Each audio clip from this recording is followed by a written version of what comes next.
I'm Verity from the creative team and welcome to the channel. For today's video, I'm hoping to provide you with some last minute inspiration for your Christmas cards if you've still got a few to make. I'm using some classic metallic embossing powders to make quick and easy backgrounds to suit any stamp, die or embellishment you wish to add.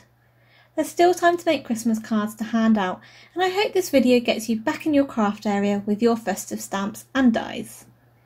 To start off, I've positioned a piece of white card onto my grid mat, aligning the top of the card with lines on my mat. Next, I'm using a nice cheap tool we have, paper, just to mask off a line on the card. Now to keep the paper in place, I'm just using some washi tape to adhere it down once I've used the lines on my grid mat, just to make sure it's straight. Once my area is masked off, I'm using my clear ultra slow dry embossing ink and I'm smooshing the pad down over the paper and onto the cardstock. This will add the embossing ink in a nice straight line across the card front. Next, I'm moving the paper down just a couple of lines on my grid mat and masking off a slightly larger area with the paper. And again, once masked off, I'm then just smooshing the embossing pad down onto the card to add ink to the area. Now I'm just repeating this down the card front, changing the size of the gap or the masked area just to add some interest until the whole card front is then covered. For the first metallic, I'm going to use metallic silver embossing powder, as silver and white go beautifully at Christmas. Using heat setting 2 on your dual speed heat gun, you just start to melt the powder and just enjoy watching it melt as you heat it up, and you end up with a lovely classic looking background that can suit any style of stamp you have to add over the top.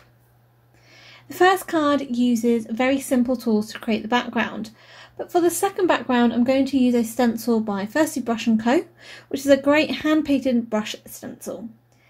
This time I'm smooshing the ink through the stencil onto some Juniper cherry red cardstock for a classic Christmas colour scheme. Of course, the metallic I'm pairing with this is metallic gold rich embossing powder. The gold looks so rich and luxurious when heat set against that vivid red card. For the last background, I'm using another stencil again, and this time this one is the Snow Flurry by My Favourite Things. And I'm smooshing the ink through the stencil onto a dark blue card panel. Now normally I would reach for my metallic platinum embossing powder for occasions like this, as it's such a beautiful metallic.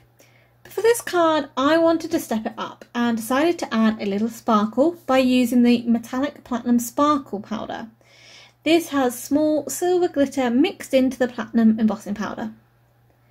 So a tip for when you're heat embossing glitter is to start heating from beneath the card.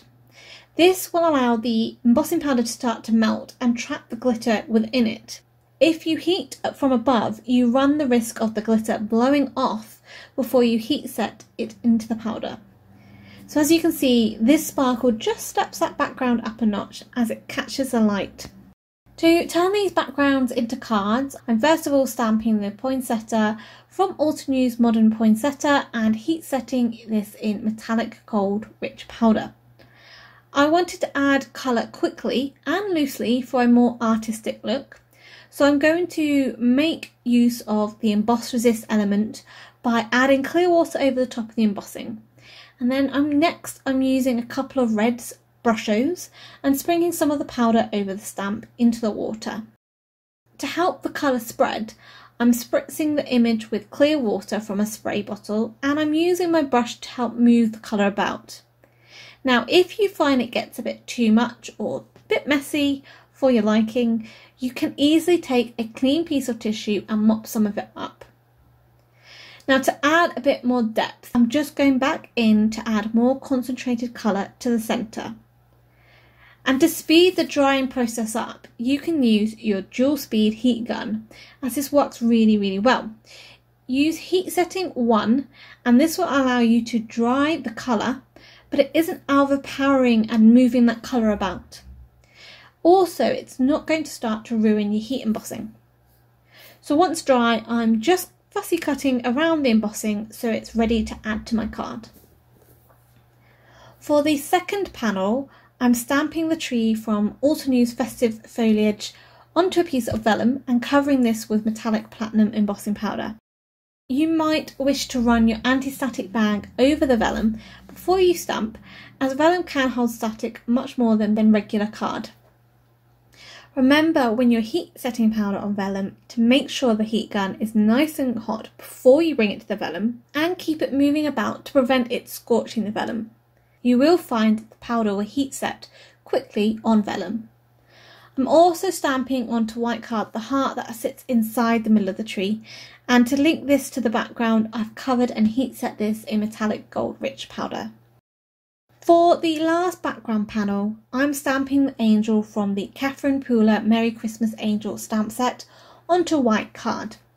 I always seem to associate angels with white and silver, so of course I had to use metallic silver for this angel, and when it was heat set I fussy cut the angel out.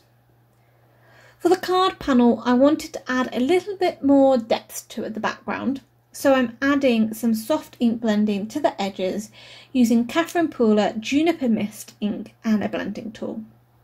So all the stamp elements were foam mounted onto the card panels, and simple sentiments were stamped in black VersaFine ink on 2 strips of white card. I added a few jewels from Lucy's cards, adhering these with Gina K Connect glue and a pick-me-up tool for a little more interest and shine around the poinsettia. For the Christmas tree card, I've just added a select few Nouveau drops in Morning Dew. I didn't add any other embellishments to the angel card because it's got that sparkle in the background. I didn't want to detract from it. If you've still got a few more Christmas cards left to make, then why not try out these simple backgrounds using a selection of classic metallics. But if you're done for Christmas, why not try using these backgrounds for other occasions, as they can suit any stamp or die. If you enjoyed today's video, please give it a thumbs up and subscribe to the channel. Don't forget to hit that bell icon to be notified when the next video is up. If you would like to check out my personal channel, Pretty Little Button, I've also included a link here as well as down below. Until next time, happy crafting!